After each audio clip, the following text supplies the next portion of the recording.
ప్రేమ కలిగిన మా తండ్రి, కృప కలిగిన మా దేవ, మీకు వందనాలు. మా ఆరాధనను మీరు అంగీకరించారు, అందుకే స్తోత్రం ప్రభా. మరి మరి మీ బల్ల కొరకు అందులో సిద్ధపడి పాలొందవలసిన మా కొరకు నా తండ్రి చదువుకున్న ఈ 2 వచనాలని దీవించండి. మీ దాసునైన నేను బలహీనుడును, మీ సులుచాటును మరుగుపరచు. సంఘ క్షేమం కొరకు ప్రభా అవసరమైన సంగతులే మీరు అనుగ్రహించండి. ఆ రీతిగా ప్రభా బలపరిచి మమ్మల్ని సిద్ధపరచవలసిందిగా ప్రార్థిస్తాం. యేసు ప్రభువారి నామంలో ప్రార్థించి వేడుకుంటున్నాము తండ్రి, ఆమేన్.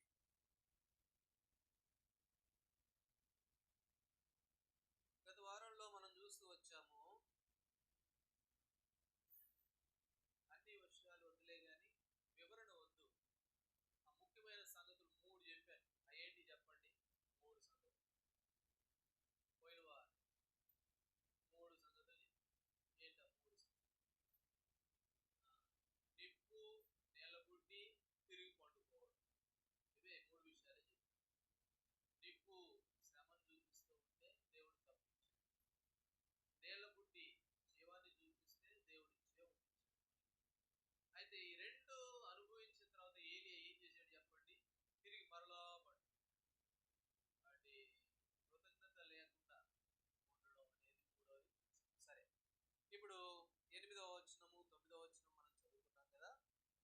ఇప్పుడు ఏలియా ఆ భోజనం చేశాడు, దేవుని ద్వారా బలపరచబడ్డాడు. 7వ వచనంలో 8వ వచనం, అతడు లేచి భోజనము చేసి ఆ భోజనము బలము చేత 40 రాత్రింపగళ్ళు ప్రయాణం చేసి దేవుని పర్వతమన పేరు పెట్టబడిన హోరేబునకు వచ్చి. ఇప్పుడు దేవుడు బలపరిచాడు ఏలియాను. ఆ బలము చేత ఏం చేశాడట? దేవుని పర్వతం మీదకు వచ్చాడు. దేవుని పర్వతం మీదకు వచ్చాడు. ఈ దేవుని పర్వతమే సీనాయి, సియోను కొండ, సీనాయి పర్వతం అని. లేక మోషే 40 దినాలు అక్కడుండి దేవుని ద్వారా ఆజ్ఞలు పొందిన పర్వతం. సరిగా పర్వతం గురించి మనం ముందుకు పోలేం. కానీ మెట్టుకు ఈ ఏలియా ఏం చేస్తూ వచ్చాడు అని అంటే, దేవుని పర్వతము దగ్గరికి వచ్చినట్లుగా, దేవుని పర్వతం మీదకి దేవుడే ఏలియాను నడిపించినట్లుగా మనం చూస్తాం.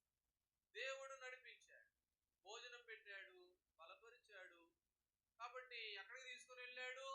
దేవుని పర్వతం మీదకి తీసుకొని వెళ్ళినట్లుగా ఈ భాగంలో మనం చూస్తాం. కాబట్టి ఏలియా అలాగూ దేవుని పర్వతానికి వెళ్ళడం అనేది ఏం చూపిస్తుంది అని అంటే, దేవుని నడిపింపు, దేవుని కాపుదల, దేవుడు నడిపేవాడు. 78వ కీర్తన, కీర్తనల గ్రంథం 78వ అధ్యాయము 68వ వచనం. 78:68. యూదా గోత్రమును తాను ప్రేమించిన సియోను పర్వతమును ఆయన కోరుకొనెను. దేవుని పర్వతము సియోను, దేవుని మందిరం, ఆయన ఏం చేశాడంట? దానిని ఆయన కోరుకున్నాడు. దేవుని పర్వతము అనేది ఏం చూపిస్తుంది ఈ దినాల్లో? మన విషయంలో కంటే ఆయన సంఘమును చూపిస్తూ ఉంది. ఆయన సంఘమే ఈ పర్వతం. సియోను పర్వతం, యెరూషలేము పర్వతం, లేక షాలేము మందిరం అని కూడా మనం అనుకోవచ్చు. దేవుడు ఏలియాను దేవుని పర్వతం దగ్గరికి నడిపించినట్లు ఈనాడు ప్రభువు కూడా మనల్ని ఆయన మందిరంలోనికి దేవుడు మనల్ని నడిపించాడు. అందుకని ఇక్కడ అంటాడు ఆ మందిరమును గురించి, తాను ప్రేమించిన సియోను పర్వతమును ఆయన ఏం చేశాడంట? ఆయన కోరుకున్నాడు. ఆయన కోరుకున్నటువంటి ఆ మందిరం లేక స్థలం. ఇంకో మాట కూడా చూడండి, 132వ అధ్యాయం, కీర్తనల గ్రంథం 132వ అధ్యాయం, 132వ అధ్యాయం 14వ వచనం చదవండి. 32:14. ఇది నేను కోరిన స్థానము, ఇది నిత్యము నాకు విశ్రమ స్థానముగా నుండును, ఇక్కడనే నేను నివసించాను. దేవుడు అన్నాడు, ఈ పర్వతము లేక ఈ మందిరమును ఆయన ఏం చేశాడంట? ఆయన కోరుకున్నటువంటి స్థలం, ఆయన నివాసం చేసేటువంటి స్థలం. అయితే ఈ స్థలానికి ఏమన్నారు వాళ్ళు? 7వ వచనంలో చదవండి, 32:7లో, 132:7లో, ఆయన నివాస స్థలములకు పోదుము రండి, ఆయన పాదపీఠం ఎదుట కాబట్టి ఆయన నివాస స్థలంకి ఏం చేయాలంటే మనము పోదుము రండి. దేవుడు మనల్ని ఆ నివాస స్థలమునకు దేవుడు తీసుకొచ్చాడు. ప్రభు అన్నాడు, ఇది నేను కోరుకున్నటువంటి స్థలం, ఇది నేను నివాసం ఉండే స్థలం. ఏలియా ఎలాగో ఆ దేవుని పర్వతం మీదకి తీసుకొని రాబడ్డాడు, అలాగనే ఈ దినాల్లో దేవుడు మనల్ని కూడా ఇక్కడికి తీసుకుని వచ్చాడు. ఏమిటి ఇక్కడ ఏముంది అని అంటే, ఇది ఆయన కోరుకున్న స్థలం, ఆయన ఇష్టపడిన స్థలం. అందుకని వారు అన్నారు, ఆయన నివాస స్థలమునకు పోదుము రండి. ఈనాడు మనం కూడా ఇలాగ తీసుకుని రాబడిన వారు. ద్వితీయోపదేశ కాండము 12వ ద్వితీయోపదేశ కాండము 12వ అధ్యాయము 5వ వచనం చదవండి. 12:5 తీసిన వారు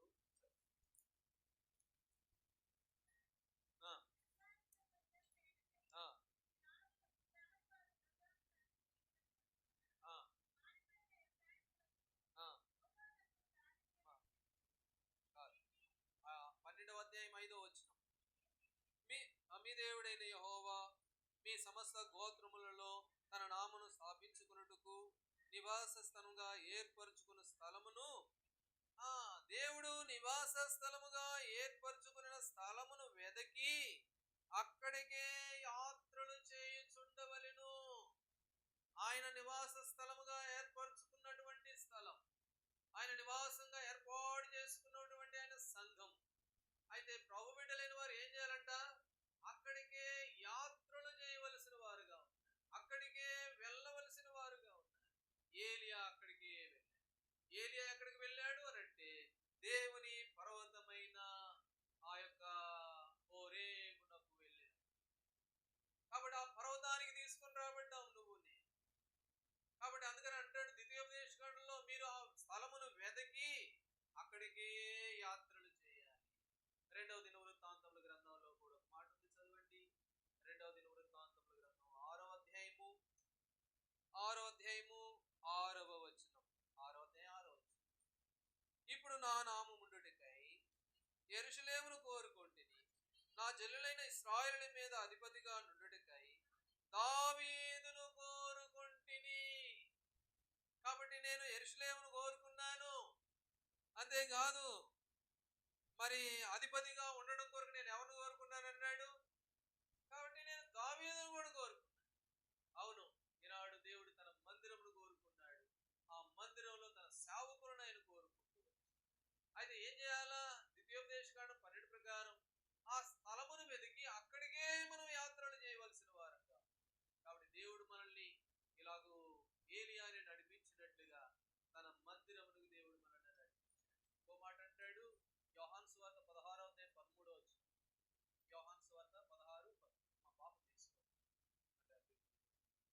యోహాను సువార్త 16వ అధ్యాయం 13వ వచనం. సర్వసత్యములోనికి చదవండి ఆ మాట. చదవండి. అయితే ఆయన అనగా సత్యరూపి ఆత్మ వచ్చినప్పుడు సర్వ సత్యములోనికి మనల్ని, కాబట్టి ఆయన సర్వ సత్యములోనికి తీసుకొని వచ్చాడు మనం.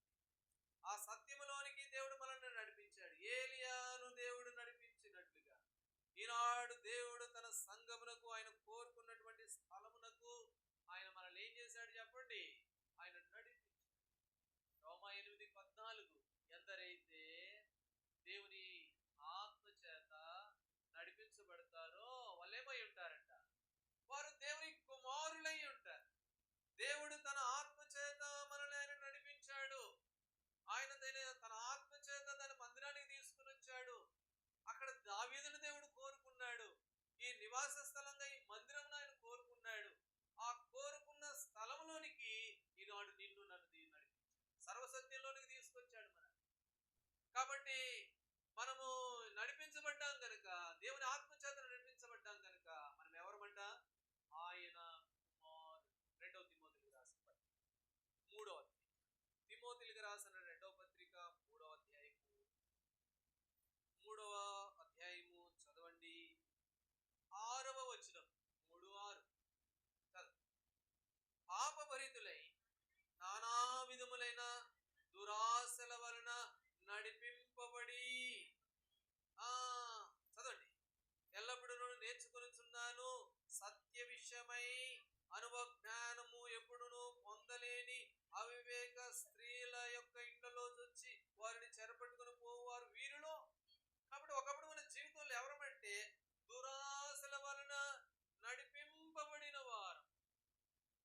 దురాశల వలన ఏం చేయబడ్డాము అని అంటే మనం నడిపించబడిన వారము, పాప భరితులమైనటువంటి వారము ఇంతకు ముందు.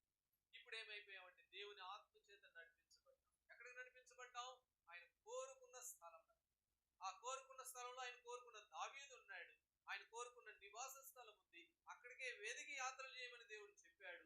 ఆయన చెప్పడమే కాదు, ఈనాడు మనల్ని కూడా తీసుకుని ఇంతకు ముందు పాప భరితమైన దురాశల వల్ల ఏం చేయబడ్డాం? మనము నడిపించాం. కొరింథీయులకు రాసిన మొదటి పత్రిక 3వ అధ్యాయం 3వ వచనం. మొదటి కొరింథీ 3:3 చదవండి. 3:3 మీలో అసూయయు కలహమును ఉండగా మీరు శరీర సంబంధులైన మనుషురీతిగా నడుచుకుని వారు కారా. ఎంతకు ముందు మనం నడుచుకున్నాము. ఎలా నడిచాము అని అంటే అసూయలు, కలహములు శరీర సంబంధులైన మనుషులు నడుచుకున్నట్టు, శరీర సంబంధులైన మనుషుడు నడిచినట్లు. ఇది ఇంతకు ముందు మనం నడిచాం. దేవుడు తన కోరుకున్న స్థలమునకు దేవుని ఆత్మ చేత ఈనాడు మనలందరినీ ఆయన ఏం చేశాడట? ఆయన నడిపించినటువంటి. ఒకవేళ నడిపించబడి కూడా ఇంకా శరీర కార్యములు ఉంటే మనం ఇంకా దేవుని సంబంధులం కాదు. మనం ఎవరు? మీ శరీర సంబంధులమే. ఎఫెసీ 4:14. ఎఫెసీయులకు రాసిన పత్రిక 4వ అధ్యాయం 14వ వచనం. అందువలన మనం ఇక మీదట పసిపిల్లలమై ఉండి, చదవండి. అందువలన మనం ఇక మీదట పసిపిల్లలమై ఉండి మనుషుల మాయోపాయముల చేత వంచనతోను తప్పు మార్గమును లాగు కుయుక్తితోను గాలికి కొట్టుకొని పోవునట్లు కల్పింపబడిన ప్రతి ఉపదేశమునకు ఇటు అటు కొట్టుకొని పోవచ్చు అలల చేత ఎగరగొట్టబడిన వారమై ఉంటున్నట్లుగా. కాబట్టి మనం ఇంకా ఎవరో పసిపిల్లలమైపోయి మనుషుల మాయోపాయముల చేత అటు ఇటు కొట్టబడినటువంటి వారు. అందుకనే తప్పు మార్గమునకు కుయుక్తి చేత లాగబడినటువంటి వారమై ఉండకుండా ఉండండి పౌలు అపోస్తలుని యొక్క ఉద్దేశం. కాబట్టి ఇక పసిపిల్లలాగా ఉంటే, మాయోపాయం చేత లాగబడుతూ ఉంటే అలా నడిపించబడ్డం కాదు, అలా ఉండాలని కాదు. దేవుడు తను కోరుకున్న స్థలంలోనికి, తాను నివాసం ఉన్న స్థలంలోనికి దేవుడు మనల్ని నడిపించాడు. ఇంతకు ముందు అంటే మనుషులు మనం పసిపిల్లలమే. కాబట్టి పాపభరితమైనటువంటి నానా దురాశల వల్ల నడిపింపబడిన వారమే. అయితే ఇప్పుడు దేవుని ఆత్మ చేత మనం ఏం చేయబడుతున్నామంటే దేవుని ఆత్మ చేత నడిపించబడుతున్నాం. ఒకవేళ ఇంకా మనం ఈ వాక్యంలో చదువుకున్నట్లుగా మరి అటు ఇటు కొట్టుకుని పోయే దురాశలు లోబడుతూ ఉంటే అవి మన అవిధేయతలు అని దేవుడు జ్ఞాపకం. 2వ తిమోతికి రాసిన పత్రిక 4వ అధ్యాయం. తిమోతికి రాసిన 2వ పత్రిక 4వ అధ్యాయం 3వ వచనం చదవండి. 3వ వచనం. ఎందుకనగా జనులు హితబోధను సహింపక దురద చెవులు గలవారై తమ స్వకీయమైన దురాశలను అనుకూలమైన బోధలకు తమ కొరకు పోగు చేసుకుని సత్యమునకు చెవినీయక కల్పనా కథల వైపు తిరుగు కాలము వచ్చును. కాబట్టి ప్రజలు ఎట్లాంటి వాళ్ళంటే దురద చెవులు కలిగి కల్పింపబడే ప్రతి ఉపదేశమునకు సత్యమునకు చెవినీయక. కాబట్టి ఈ అనుభవాలు కనుక ఉంటే మన జీవితంలో దేవుని ఆత్మ చేత మనం నడిపించబడిన వ్యక్తులం కాము అన్నది జ్ఞాపకం చేసుకోండి. కాబట్టి ప్రభు బిడ్డలం, ఆయన సంఘము, ఆయన మందిరము, అందులోనికి ఏలియాను నడిపించాడు హోరేబునకు, లేక దేవుని పర్వతమునకు. ఈనాడు మనల్ని కూడా ఆయన నివాస స్థలంగా ఏర్పరచుకుని ఇందులోనే దేవుడు తీసుకొని వచ్చాడు. అయితే మన స్థితి ఎలాంటిదిగా ఉంది. కాబట్టి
చేరి అందులోకి పోయి బస చేస్తూ ఉన్నాయి.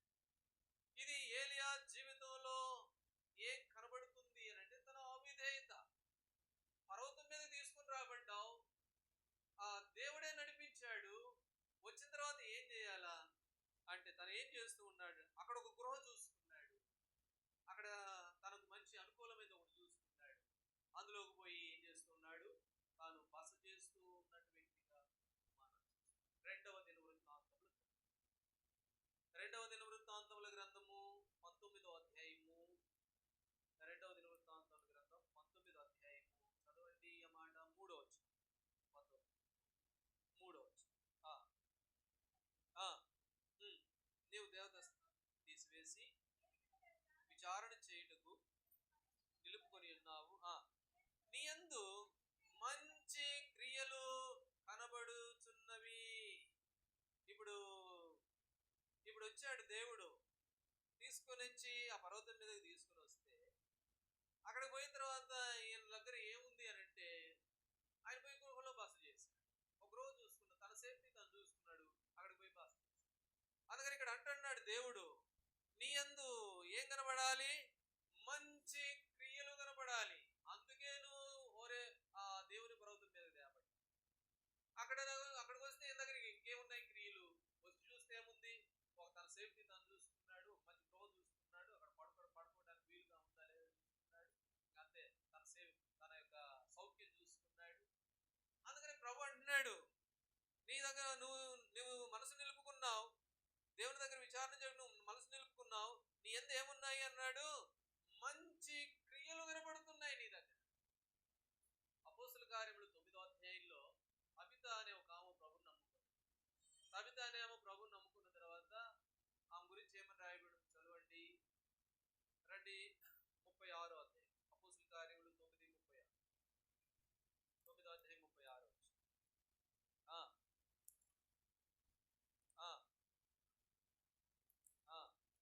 పేరు. ఆమె సత్క్రియలను ధర్మకార్యములను బహుగా, ఆమె ఎవరు అనంటే సత్క్రియలను బహుగా చేసినవి. ఒక దినం వచ్చింది, ఆమె చనిపోయింది. 39వ వచనంలో దోర్క తమతో కూడా ఉన్నప్పుడు కుట్టిన అంగీలను వస్త్రములు చూపుచు ఆయన ఎదుట, కాబట్టి ఆమెకి సత్క్రియలు కనబడుతూ ఉన్నాయి. ఆమె చనిపోతే వాళ్ళు వచ్చారు, ఇదిగో ఆమె చేసిన క్రియలు, ఇదిగోండి దైవజనులారా ఆమె చేసినటువంటి మంచి పనులు, ఇదిగోండి ఆమె బ్రతుకున్నప్పుడు చేసిన గొప్ప గొప్ప కార్యాలు, ఇవన్నీ చూపెడుతూ ఉన్నట్టుగా చూస్తాం. అందుకని దేవుడు అన్నాడు, నీ యందు నాకు ఏం కనపడాలా, మంచి క్రియలు కనపడాలి. నిన్ను అందుకే కదా ఆ దేవుని పర్వతాన్ని తీసుకుని వచ్చింది, నిన్ను అందుకే కదా నీకు ఆహారం పెట్టి బలపరిచింది, నిన్ను నడిపించింది నేను అందుకే కదా. నీ దగ్గర క్రియలు కనపడాలా అంటే నువ్వు క్రియలు లేకుండా ఏం లేకుండా ఒక రోజు చూసుకుని అందులో పడుతుంటే, కాబట్టి సత్క్రియలు కనపడాలి. ద్వారకా దగ్గర ఆమె దగ్గర ఏం కనపడుతున్నాయి, క్రియలు కనపడుతున్నాయి. మొదటి సమూయేలు గ్రంథం 2వ అధ్యాయంలో, మొదటి సమూయేలు గ్రంథం 2వ అధ్యాయము 3వ వచనం. మొదటి సమూయేలు 2:3 చదవండి. 2వ అధ్యాయం 3వ వచనం.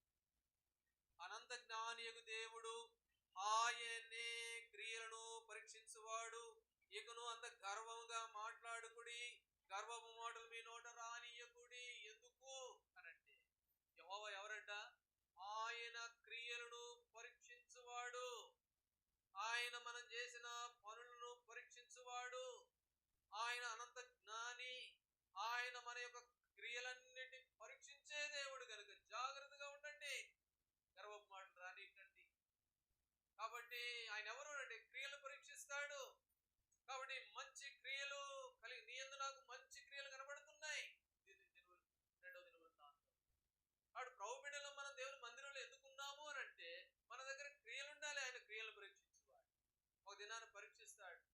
కాబట్టి ద్వారక చనిపోయింది, ఆమె క్రియలన్నీ కనబడుతూ ఉన్నాయి. ఇవ్వండి ఆమె చేసిన పనులు, ఇవ్వండి ఇగో ఆమె బతుకున్నప్పుడు ఈ పని చేసింది, ఈ పని చేసింది, ఈ పని చేసింది చూపెట్టారు వాళ్ళు. కాబట్టి ప్రభు బిడ్డలంగా మన జీవితాల్లో మంచి క్రియలు కలిగిన వారు ఆ దేవుని పర్వతం మీదకి తీసుకురాబడింది. అందుకే మనల్ని తీసుకొచ్చింది ఈ మందిరంలో, ఈ సంఘంలో నువ్వు నేను మనలో మంచి క్రియలు కలిగిన వారంగా. అందుకంటాడు ఆమోసు గ్రంథం 2వ అధ్యాయం 14వ వచనం, 4వ అధ్యాయం 12వ వచనం.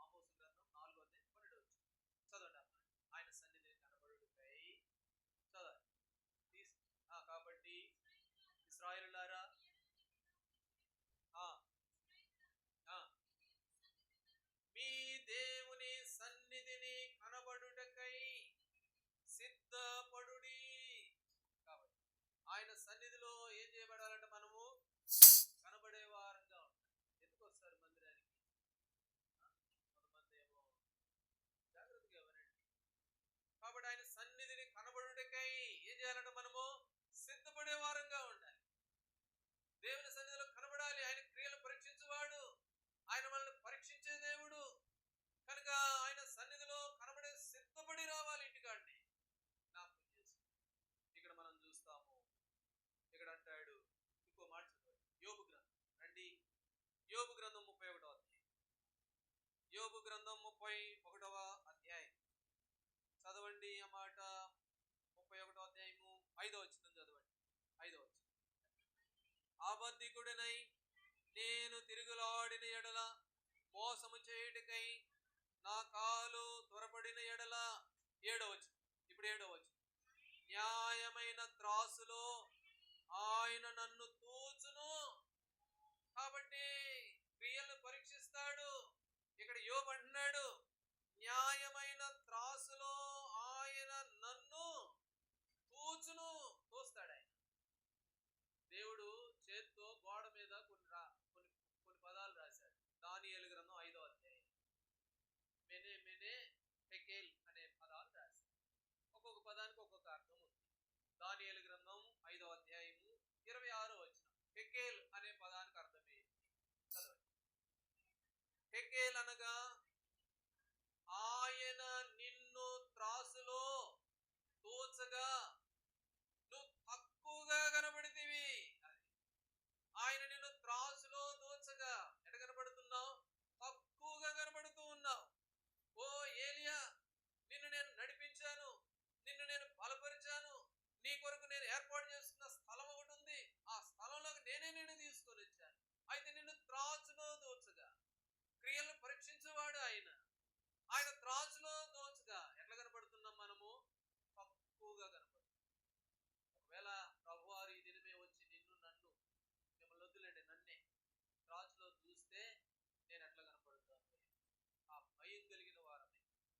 అందుకని ఆయన క్రియలు పరీక్షించేవాడు. కాబట్టి గర్వమోటల మీద రానివ్వకండి. ఆయన సన్నిధిలో కనబడుడికై ఏం చేయాలంట? సిద్ధపడుడి, సిద్ధంగా ఉండాలి. ఆయన త్రాచులో తూచేటప్పుడు ఆయనకు మనం కనబడాలి కనుక సిద్ధంగా ఉండాలి. మన జీవితాలు, ఆత్మీయ జీవితాలు ఎలా న్యాయమైన త్రాచులు ఆయన తూస్తాడు. ఎజ్రా గ్రంథం 2వ అధ్యాయం. ఎజ్రా గ్రంథం 2వ అధ్యాయము తీయండి, అందరు తీయండి బైబిల్లో. ఎజ్రా గ్రంథం 2వ అధ్యాయము 62వ వచనం. ఎజ్రా గ్రంథం 2వ అధ్యాయము 62వ వచనం చదవండి. వీరు వంశావళి లెక్కలో తమ తమ పేర్లను వెతికినప్పుడు అవి కనబడకపోయినందున యాజక ధర్మంలో నుండి ప్రత్యేకింపబడి అపవిత్రులుగా ఎంచబడిరి. ఆ రోజుల్లో మందిరంలోకి పోయిన తర్వాత ఆ మందిరంలో పేర్లు ఎదిగారంట. పేర్లు ఎదిగితే వీళ్ళ పేర్లు కనబడలా. వీళ్ళ పేర్లు కనబడునందున నేను కూడా కొన్నిసార్లు పేర్లు ఎదుగుతా. మీకు ఎవరు చెప్పలేండి, మందిరం కొరకు ఎవరెవరు ప్రయాసపడ్డారబ్బా, ఎవరెవరబ్బా అని కొన్నిసార్లు పేర్లు చూసుకుంటా. ఎవరితో చెప్పండి, నేను వ్యక్తిగతంగా ఇక్కడ బలగాడు. కాబట్టి పేర్లు ఎదిగారంటే దేవుని మందిరంలో ఈ రాజులైన యాజక సమూహం పేర్లు కనపడలా. తక్కువగా కనబడుతున్నావే. త్రాచులో పెట్టి చూస్తే తక్కువగా కనబడుతున్నావే. నీ పేర్లు కనబడట్లేదు. కాబట్టి ప్రభు బిడ్డలంగా వ్యక్తిగతంగా పరీక్ష చేసుకున్నాం. నా పేర్లు కనబడుతున్నాయా? నా ప్రభు నన్ను త్రాచులో పెడితే నేను నా క్రియలు ఎలా ఉన్నాయి? అరే అందుకే కదా నేను దేవుని పర్వతానికి తీసుకుని రాబడ్డాను. అందుకే కదా నా ప్రభు సొగసైన స్వరూపమైన కూలిపోయింది. ఇందుకే కదా నన్ను దేవుడు ఏర్పాటు చేసుకున్నది, సంఘం ఇచ్చింది, సహవాసం ఇచ్చింది. ఆయన కోరుకున్న నివాస స్థలంలోనికి దేవుడు నన్ను తీసుకుని వచ్చింది. ఇప్పుడు తక్కిట్లో పెడితే నా సంగతి ఏంటి? నా పేర్లు ఎలాగున్నాయి? ఒకసారి పరీక్ష చేస్తుంది. ఇది ఆత్మీయ జీవితంలో పరీక్షించుకోవాల్సిన సమయం. కాబట్టి రేపు వారం చూసుకుందామని అనుకోవాలి. రేపు దాకా ఉండబోలేదు. అది మన స్థితి. కాబట్టి గడ్డిని పోలిన వాళ్ళు, అడిగి పూలు లాంటి వాళ్ళు, రాలిపోయేవా, కాబట్టి ఎగిరిపోయేవా చెప్పలేదు. కాబట్టి ప్రభు బిడ్డలంగా పరీక్ష చేసుకుంటాం. అందుకని ఇక్కడ గమనిస్తాము, ఈ ఏలియా ఎక్కడ తీసుకొని రాబడ్డాడు? దేవుని పర్వతం మీదకి తీసుకొని రాబడ్డాడు. తీసుకొని రాబడితే బాగానే ఉంది, కానీ ఏం చేశాడు? మాత్రం ఏమీ లేదు. వచ్చాడు, అక్కడ పండుకున్నాడు, భోజనం పెడితే అక్కడ పండుకున్నాడు బద్రీ వృక్షం కింద. సరే లేపి పోన్లే అని కొట్టకుండా, దెబ్బ కొట్టకుండా లేపి పోయి అని బలపరిచి పంపించి ఏడుకొచ్చి కూడా అదే పని. ఏడుకొచ్చి కూడా ఒక రోజు చూసుకొని మళ్ళీ అక్కడ పోయి క్రియలు ఏం లేవు, ఏం కనపడదు. కాబట్టి ప్రభుత్వం మన జీవితాల్లో, మన వ్యక్తిగత ఆత్మీయ జీవితాలు ఎలా ఉన్నాయి పరీక్ష చేసి. సరే, 3వ విషయానికి రండి. మొదటి గృహలో చేరి బస చేసెను. యెహోవాకు అతనికి ప్రత్యక్షమై, ఏలియా, ఇచ్చట నీవేమి చేయుచున్నావని అతనిని అడుగగా, ప్రభు అడుగుతున్నాడు, ఓ ఏలియా, ఇక్కడ నువ్వేం చేస్తున్నావు? ఇది ప్రశ్న, దేవుని గద్దింపు ఏలియా. అదేంటి ప్రభు ఈ మాట అంటావు? ఇంతకు ముందు ఎప్పుడు నన్ను అడగలేదే ఈ మాట. ఎక్కడ? కేరూతు వాగు దగ్గర నేను ఉన్నప్పుడు నన్ను ఎప్పుడు అడగలేదే. ఓ ఏలియా, ఇక్కడ ఏం చేస్తున్నాను? నన్ను ఎప్పుడు నువ్వు అనలేదు. నువ్వు కేరూతు వాగు దగ్గర దాదాపు కొన్ని సంవత్సరాలు ఉన్నాడు కదా, దాగి ఉన్నాడుగా, అప్పుడు అడగచ్చు కదా. అప్పుడు అడగల. సరే, అక్కడి నుంచి నువ్వే తీసుకొచ్చావు. ఎక్కడ పొమ్మన్నాడు చెప్పండి? రెండోది ఎక్కడ పంపించాడు? విన్నారుగా ఇంతకు ముందు ఎప్పుడు వెళ్ళలేదా? సారెపదు విధవరాల దగ్గర తీసుకొని ఇచ్చావు కదా, అక్కడున్నప్పుడు అడగచ్చుగా ఈ మాట. ఇక్కడ ఏం చేస్తున్నావు ఏలియా అని అనొచ్చు కదా. ఎక్కడ అనలేదే ప్రభు. ఇప్పుడు అడుగుతున్నాడు. దేవుని పర్వతం మీద ఉన్నప్పుడు ఇప్పుడు అడుగుతున్నాడు ప్రభు. ఏమని అంటున్నాడు? ఓ ఏలియా, ఇక్కడ నువ్వేం చేస్తున్నావు? ఎందుకు అడిగాడు చెప్పండి ఈ మాట? ఎందుకు అడిగాడు? ఏలియాని ఎందుకు అడిగాడు ఈ ప్రశ్న? ఎందుకు? ఆది కాండములో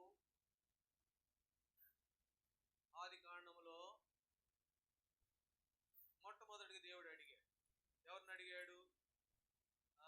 ఏమన్నాడు? ఎన్నో అధ్యాయం 3వ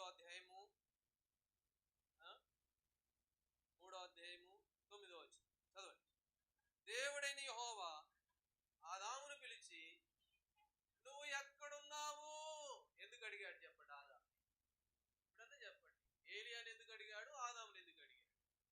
ఎందుకు? చెట్లచాడు దాక్కున్నందుకు కాదు, పాపము చేసినందుకు. పాపము చేసి భయపడినందుకు, అప్పు చేసినందుకు దేవుడు అడుగుతున్నాడు, నువ్వు ఇక్కడ ఏం చేస్తున్నావు? నువ్వు ఎక్కడున్నావు? వాడు ప్రభుబిడ్డలంగా దేవుడు మనల్ని కూడా అడుగుతాడు. పొరపాటు చేశామా? అవిధేయత చేశామా? ప్రభు అడుగుతాడు. అప్పుడు ఏలియాని అడుగుతున్నాడు, నువ్వు ఇక్కడ ఏం చేస్తున్నావు? ఏం చేస్తున్నావు? సారెపతు విధాలకు ఉన్నప్పుడు అడగలేదు ఈ మాట. ఆ కేరేతు వాగు దగ్గర ఉన్నప్పుడు అప్పుడే పొరపాటు చేయలా, మంచుకున్నాడు కాబట్టి అడగలా. ఇప్పుడు అడుగుతున్నాడు. క్రియలు లేవు నీ కాడ అడుగుతున్నా నేను. అందుకు నేను తీసుకుని వచ్చి మంచి క్రియలు ఉండాలి అని చెప్తే నువ్వేమో బస చేయడానికి ఏర్పాటు చేసుకుంటుంది. అందుకని అడుగుతున్నాడు, నువ్వు ఇక్కడ ఏం చేస్తున్నావు? ఆదామును కూడా అందుకే అడిగాడు, ఓ ఆదాము, నువ్వే ఎక్కడున్నావు? నువ్వు ఎక్కడున్నావు? కాబట్టి దేవుడు మనల్ని అడుగుతాడు. ఒక ఆయన అడిగారు, రండి న్యాయాధిపతుల గ్రంథము 18వ అధ్యాయం. ఒక పిల్లోడు ఉన్నాడు, ఒక యవనస్తుడు. న్యాయాధిపతుల గ్రంథము 18వ అధ్యాయం. ఈ యవనస్తుడిని సరే అండి వాళ్ళు అడిగారు, ఒక మాట అడిగారు. ఏమని అడిగారు? న్యాయాధిపతుల గ్రంథం 18వ అధ్యాయము 3వ వచనం. 18:3 చదవండి. న్యాయాధిపతుల గ్రంథం 18:3. వారు ఎఫ్రాయిముల మన్యమున్న మేకా ఇంటికి వచ్చి అక్కడ దిగిరి.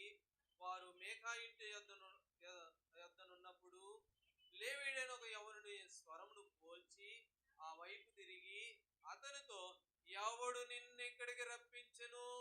ఇచ్చట నువ్వేమి చేయుచున్నావు? ఇక్కడ నీకేమి కలిగి ఉన్నదని అడుగగా, ఎవడు? ఒక లేవీయుణ్ణి. ఈ లేవీయుడు ఏం చేశాడు? ఎఫ్రాయిము మన దేశంలో ఉన్నాడు. ఎక్కడ ఉండాల్సిన వాడు లేవీయుడు? బెత్లెహేములో ఉండాల్సిన. బెత్లెహేములో ఉండాల్సిన లేవీయుడు పోయి వేరే మేకా ఇంటికి చేరాడు. మేకా ఇంటికి చేరితే వాళ్ళు ఎవరు బెత్లెహేము నుండి పోయే వాళ్ళు అక్కడ ఆగి, అరే ఈ స్వరం చూస్తే ఏదో ఇతను ఇక్కడోడు కాదే అక్కడోడే అని చెప్పి వాళ్ళు అడిగారు. ఆ మాట ఏమని అడిగారు? నువ్వు ఎక్కడి నుండి వచ్చావు? ఇక్కడ ఏం చేస్తున్నావు? ఇక్కడ ఏం చేస్తున్నావు? నీకు ఇక్కడ ఏం పని? అడిగితే ఏమని చెప్పాడు? 17వ అధ్యాయం 10వ వచనం. న్యాయాధిపతుల గ్రంథం 17వ అధ్యాయం 10వ వచనం. మేక నా యొద్ద నివసించి నాకు తండ్రిగాను యాజకుడుగాను ఉండుము. నేను సంవత్సరమునకు నీకు 10 వెండి రోకలను, ఒక దుస్తు బట్టలను, ఆహారమును ఇచ్చేదని చెప్పగా ఆ లేవీయుడు ఒప్పుకొని, బెత్లెహేములో ఉండాల్సిన లేవీయుడు ఇప్పుడు ఎక్కడికి పోయాడు? మేకా ఇంటికి పోతే ఆ మేక అన్నాడు, అయ్యా మా ఇంట్లో ఉంటావా? నువ్వు మా ఇంట్లో ఉంటే నీకు బట్టలు ఇస్తా, కొంచెం అన్నం పెడతా, ఆహారం పెడతా, సంవత్సరానికి వచ్చి డబ్బులు ఇస్తా. దానికి లొంగిపోయాడు ఈ మనుషుడు. ఏమన్నాడు ఆ లేవీయుడు? అందుకు ఆ లేవీయుడు ఒప్పుకొని. అందుకని వాళ్ళు అడిగారు, ఇక్కడ నీకేం పని? ఇక్కడ నువ్వేం చేస్తున్నావు? ఓ లేవీయుడా, బెత్లెహేములో కదా నువ్వు ఉండాల్సింది, ఇక్కడ నువ్వేం చేస్తున్నావు అంటే అప్పుడు చెప్పాడు ఈ మాట, నాకు 10 సంవత్సరానికి కొన్ని బట్టలు ఇస్తామన్నారు, కొంత అన్నం పెడతాను,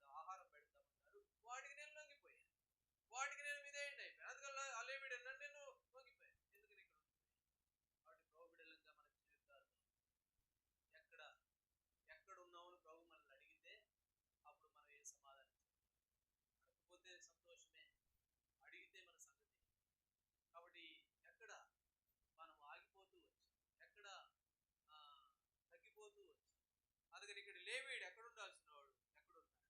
అందుకని ఆదాముతో అన్నాడు, ఆదాము ఇక్కడ ఏం చేస్తున్నావు? ఎక్కడున్నావు నువ్వు? ఓ ఏలియా నువ్వు ఎక్కడున్నావు అని అంటే వారు ఆత్మీయంగా బలహీనపడ్డారు. అందుకని ప్రభు వాళ్ళని అడుగుతున్నాడు. ఈ మధ్యాహ్న సమయంలో ప్రభు బిడ్డలుగా మనం కూడా ఒకవేళ ఎక్కడైనా ఆత్మీయంగా బలహీనపడితే ప్రభు మనల్ని అడుగుతున్నాడు, ఈ మాట, నువ్వు ఎక్కడున్నావు, నేను ఎక్కడున్నా? ఒకసారి పరీక్ష చేసుకోవాల్సిన వారు. అందుకని ఆదికాండం 3:9 మనం చదువుకున్నాం కదా. 3:9 ఆదాము నువ్వు ఎక్కడున్నావు? ఇంకొక యోసేపును కూడా అడిగారు ఆ మాట. ఆదికాండం 37 యోసేపును కూడా ఆ మాట అడిగారు. ఆదికాండము 37 అధ్యాయము చదవండి. 15వ వచనం.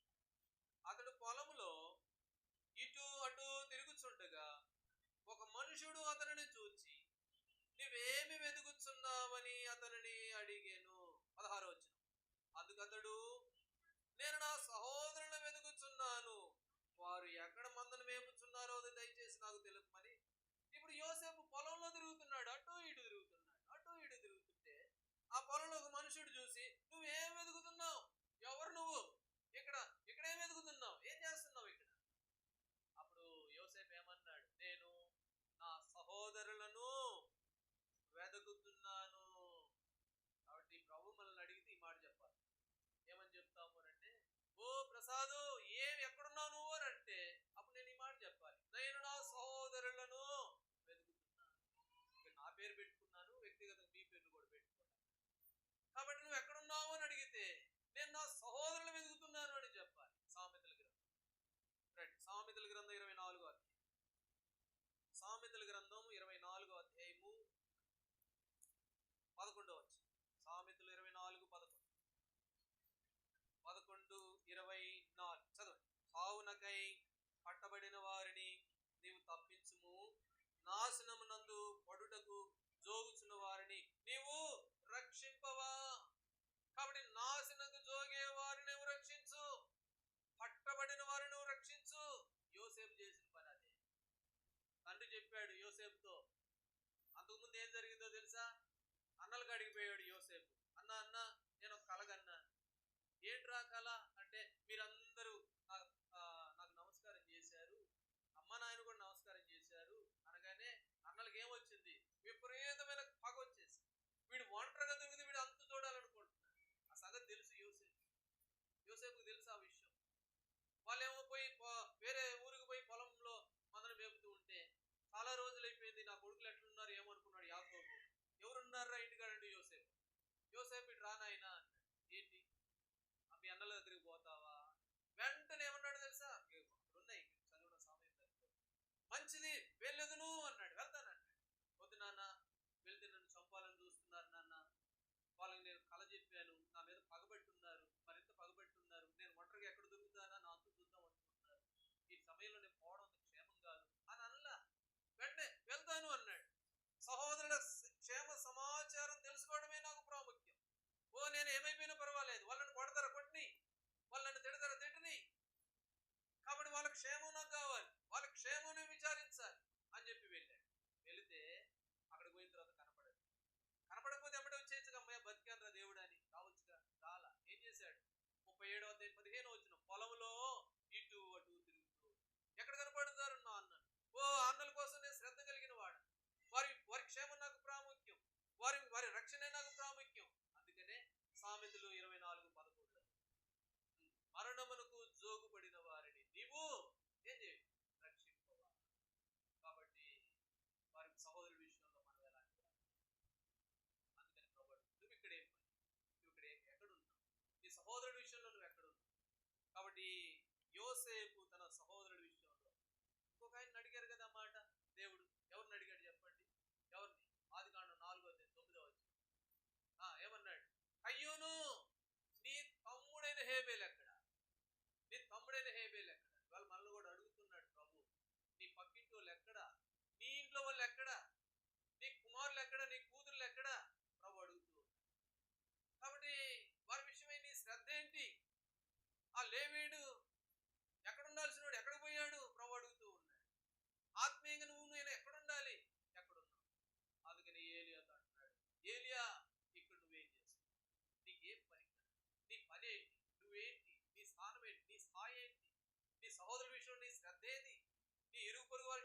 పెద్దదేది. కాబట్టి ప్రభు మనల్ని అడుగుతూ ఉన్నాడు, ఏం సమాధానం?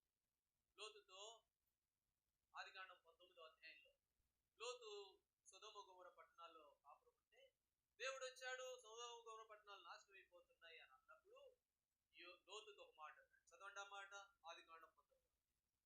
ఆదికాండం 19వ అధ్యాయము 12వ వచనం. 19, 12 చదవండి. అప్పుడు ఆ మనుషులు లోతుతో, ఎక్కడ నీకు మరెవరన్నా ఉన్నారా? చాలు, ఇంకెవరన్నా ఉన్నారా? నీతో పాటు రక్షింపబడే వాళ్ళు ఎవరన్నా ఉన్నారా? నువ్వు ఒక్కడివేనా? ఇంకెవరన్నా ఉన్నారా? చూడు, వెతుకు, నీ సహోదరులు వెతుకు, నీ అల్లుళ్ళు కావచ్చు, నీ కూతుళ్ళు కావచ్చు, ఎవరన్నా ఉన్నారా వెతుకు. ఎందుకంటే దీని ఉగ్రత రాబోతూ ఉంది. ఇంకెవరన్నా ఉన్నారేమో చూడు, వెతుకు, రా నీతో పాటు వాళ్ళని అడుగుతూ ఉన్నాడు. మనతో పాటు ఇంకా ఎవరు? అందుకని అడుగుతున్నాడు, హేబేలు, కయ్యూను, నీ తమ్ముడైన హేబేలేడి? నాకే, నా తమ్ముడికి నేనేమైనా కావాలా? ఆయన అన్నాడు, ఆ మాట నువ్వు అంటావే, నువ్వు నేను ప్రభు అడిగితే ఇదే సంబంధం. మా పిల్లోడితో నాకు సంబంధం ఏంటండి? నా భక్తి నాదేను అంటారు. లేదండి మా పక్కింటి వాళ్ళతో వాళ్ళతో నాకు సంబంధం ఏంటండి? నా జీవితం నాదే అంటే అంటారు. అది కయ్యూను చెప్పిన సమాధానం. యోసేపు ఏం చేస్తున్నాడు? తన సహోదరుల విషయమై శ్రద్ధ కలిగిన వాడై ఆ పొలంలో వెతుకుతూ ఉన్నారు. వాళ్ళు వచ్చి అడిగారు, ఏం చేస్తున్నావు ఇక్కడ నువ్వు అంటే, మా అన్నలు వెతుకుతున్నారు, మా అన్నలు సమాచారం నాకు కావాలి. వాడు ప్రభు బిడ్డలంగా ఏలియాని అడుగుతున్నాడు, ఏలియా ఇక్కడ నువ్వేం చేస్తున్నావు? ఇప్పుడు మనం ఏం చేస్తున్నాం? దేవుని మందిరంలోకి తీసుకొని రాబడ్డాం కదా, మన స్థాయి, మనం ఏం చేస్తున్నాం? మన ఆత్మీయ జీవితం ఎలా ఉంది? ప్రభు అడుగుతూ ఉన్నాడు. దానికి సమాధానం మనం చెప్పవలసిన వారు. ఇంకొక మాట చెప్పి నేను ముగిస్తాను. రండి, రాజుల గ్రంథంలో ఒక ప్రవక్తని గురించి ఒక మాట చెప్పి ముగిస్తాను, సమయం లేదు. మొదటి రాజుల గ్రంథం 13వ అధ్యాయం. ఇక్కడ ఒక ప్రవక్త ఉన్నాడు. మొదటి రాజుల గ్రంథం 13వ అధ్యాయంలో ఒక ఆయనతో దేవుడు చెప్పాడు, ఒక ప్రవక్తతో ఏమని చెప్పాడు? చదవండి. రాజుల మొదటి గ్రంథం 13వ అధ్యాయము 7వ వచనం చదవండి. 7వ వచనం. అప్పుడు రాజు, నీవు నా ఇంటికి వచ్చి అలసట తీర్చుకొనుము, నీకు బహుమతి ఇచ్చేదనని ఆ దైవజనుడితో చెప్పగా, ఆ దైవజనుడు రాజుతో ఇట్లనెను, నీ ఇంటిలో సగము నీవు నాకు ఇచ్చినను నీతో కూడా లోపలికి రాను. ఈ స్థలమందు నేను అన్నపానములు పుచ్చుకొనను. అన్నపానములు పుచ్చుకొనవద్దనియు నువ్వు వచ్చిన మార్గను తిరిగి పోవద్దనియు యెహోవా చేత నాకు సెలవాయనని రాజుతో ఒక ప్రవక్తతో దేవుడు చెప్పాడు. ఏమని చెప్పాడు తెలుసా? వెళ్ళు, నువ్వు వెళ్ళు, అయితే పోయిన దారిని మళ్ళీ రావద్దు, మళ్ళీ వెనక తిరగద్దు, ఆ దారిలో జాగ్రత్త. దేవుడు చెప్పి పంపిస్తే వెళ్ళాడు. ఆ రాజు కొన్ని విషయాలు చెప్పాడు, ఆ రాజు కొన్ని జరిగినాయి. అప్పుడు రాజు ఏమన్నాడు తెలుసా? ఆ ప్రవక్తతో, అయ్యా మా ఇంటికి రా, నువ్వు నాకు కొంచెం మేలు చేసావు, మా ఇంటికి రా అని అంటే, అప్పుడు ఆ ప్రవక్త ఏమన్నాడు? నీ ఇంటిలో సగం ఇచ్చినా కూడా రా, నీ ఇంటిలో సగం ఇచ్చినా కూడా రా, నీ ఆస్తిలో వాటా ఇచ్చినా కూడా నేను రాను. ఎందుకనంటే నా దేవుడు చెప్పాడు. ఏమని చెప్పాడు? నువ్వు వెనక్కి వెళ్ళొద్దు అని చెప్పాడు. అయితే ఇప్పుడేం చేసింది? ఇప్పుడేం జరిగింది? రండి, ఇంకొక 17వ వచనం. 17వ వచనం. నీవు అచ్చట అన్నపానములు పుచ్చుకోవద్దని నీ వచ్చిన మార్గం తిరిగి పోవటకు యెహోవా చేత సెలవని చెప్పాను. అందుకు అతడు, నేనును నీ వంటి ప్రవక్తనే, మరి ఒక దేవదూతయకుడు యెహోవా చేత సెలవు పొంది అన్నపానములు పుచ్చుకొనుటకై అతను నీ ఇంటికి తోడుకొని రమ్మని నాతో చెప్పానని అబద్ధమాడగా ఇంకొక ప్రవక్త పోయాడు. ఈ సంగతి తెలిసి ఇంకొక ఆయన పోయి ఏం చేశాడు? ఆయనకేం పని వచ్చిందో, ఈయన చెడిపితే ఆయనకేం లాభమో ఏమో నాకు ఇంతవరకు అర్థం కాదు. ఆయనకేం నష్టం, ఆయనకి ఇచ్చిన లాభం ఏంటో నాకు తెలియదు. కానీ ఇప్పుడు ఈయన పోయి ఏమంటున్నాడు? నేను కూడా నీలాంటి వాడినే, నువ్వే కాదు నేను కూడా నీలాంటి వాడినే. కాబట్టి నాకు కూడా చెప్పాడు దేవుడు. ఏమని చెప్పాడు? నాతో పాటు రా చెప్పాడు దేవుడు. చెప్పాడు దేవుడు అనగానే నమ్మాడు పాపం, నమ్మిపోయాడు. పోయిన తర్వాత ఏమైంది? 24వ వచనం. 24వ వచనం. మార్గం నుండి అతను తోడుకొని వచ్చిన ఆ ప్రవక్త వర్తమానం విన్నప్పుడు, లేదు 24వ వచనం. అతడు బయలుదేరి మార్గమున పోచుండగా ఒక సింహము అతని ఎదురుపడి అతన్ని చంపెను. అతని కళేభరములు మార్గమందు పడి ఉండగా గాడిద దాని దగ్గర నిలిచి ఉండెను. సింహము శవము దగ్గర నిలిచి. ఎంత ప్రమాదం! ఒక ప్రవక్త చెప్పాడు ఈ ప్రవక్తకి, నువ్వు వెనక్కి పోవద్దు అన్నాడు. మంచి తీర్మానంతో ఉన్నాడు. రాజు వచ్చి అడిగాడు, రాయ్యా మా ఇంటికి అని అంటే, నీ ఇంట్లో సగం ఇచ్చినా కూడా రా, నీ రాజ్యంలో డబ్బు ఇచ్చినారా, నేను నా దేవుడు అంటే నాకు భయం అన్నాడు. ఇంతలో ఇంకొకడు బయలుదేరి వచ్చాడు, ఒక ముసలి ప్రవక్త. కూడా నీలాంటి వాడినే, నువ్వే కాదు నేను కూడా మంచివాడినే, నేను కూడా ఆత్మీయుడినే చెప్పగానే వాడి మాట నమ్మేసి పోయాడు. ఏమైపోయింది? ఒక పక్క శవము, ఒక పక్క సిగ్గు, ఒక పక్క గాలి. ఎంత నష్టం. కాబట్టి ప్రోబిడలంగా మన జీవితంలో మనం ఎక్కడున్నాం, మన నడిపింపు ఎలా ఉంది, మన క్రియలు ఎలా ఉన్నాయి, ఈ మూడు విషయాలు మనం పరిశీలిస్తాం. ఆత్మీయంగా మన జీవితాలు పరిశీలిస్తాం. ప్రభు మనల్ని అడుగుతున్నారు, నువ్వు ఎక్కడున్నావు, నువ్వు ఎలా నడిపిస్తూ ఉన్నావు, ఎలాంటి నడక కలిగి ఉన్నావు, నీ క్రియలు ఎలాంటివిగా ఉన్నాయి. ప్రభు అడుగుతూ ఉంటే నీ సహోదరు విషయంలో నీ శ్రద్ధ ఏంటి, నీ సహోదరు విషయంలో నువ్వు ఎలాంటి పలికింపు కలిగి ఉన్నావు. నీ ప్రవక్త వలె, ఈ ప్రవక్తకి ఏం వచ్చిందో మరి ఏమో, ఆ ప్రవక్తని దేవుని ద్వారా నష్టపరిచి ఈ ప్రవక్త వచ్చిన లాభం ఏంటి నాకేం తెలియదు.